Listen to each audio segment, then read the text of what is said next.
Тэстэ бэнтэнийхээ зургийг аваад үгүй сайд тийм л цаг байгаа юм биш үү заяа. Тэглээд байгаамаа бас тэрийг. Тийм үү.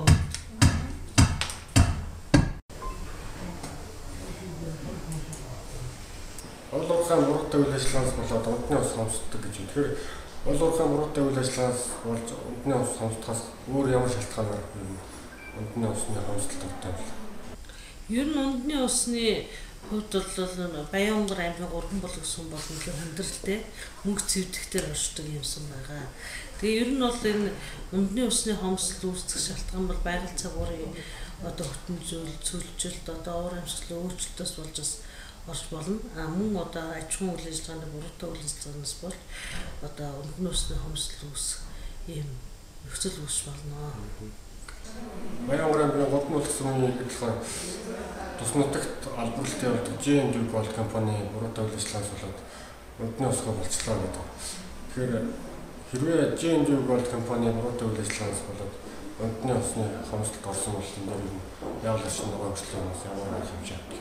J&J Gold компани хувьд бол үнэхээр унтны усны их үүсвэр дээр нь одоо одорлж явуулаад гүний худагч газар буурч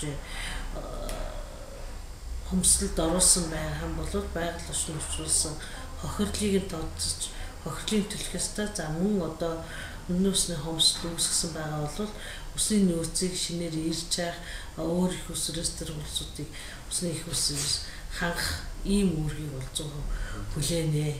Ер нь бол энэ унтны усны их усртэй холбоотойгоор энэ гол мөрний усад бүрдэх их усан самбарын газрын хамгаалтын бус он самбарын газар ташны хайх ашиглах тухай хууль гараад ирж 3 жил гарсан болж байна. За энэ хүрээнд одоо сумын засаг дарга маань тухайн онцлогоо усны их усрыг хамгаалтын бүсийг тогтоогоод тэндээ ашиглах хуулийг хайгуул ашиглалтын үйл ажиллагааг бүрэн зогсоох үүрэгтэй. Унтны усны нөөцийг хамгаалах тал дээр одоо байгаль орчин нөгөө хүслийн яамнаас өөр бодлого өгч ажиллаж байна. Ямар арга хэмжээ хэрэгжүүлж байна. Энэ талаар яриад өгч. Ер нь ямар бодлогоор одоо усын хэмжээнд усны нөөцийг хамгаалахын, ашиглахын хомсдол бохирдлоос яаж сэргийлэх юм бэ гэдэг ерөнхий улсын бодлогыг бариад байж идэг юм газар.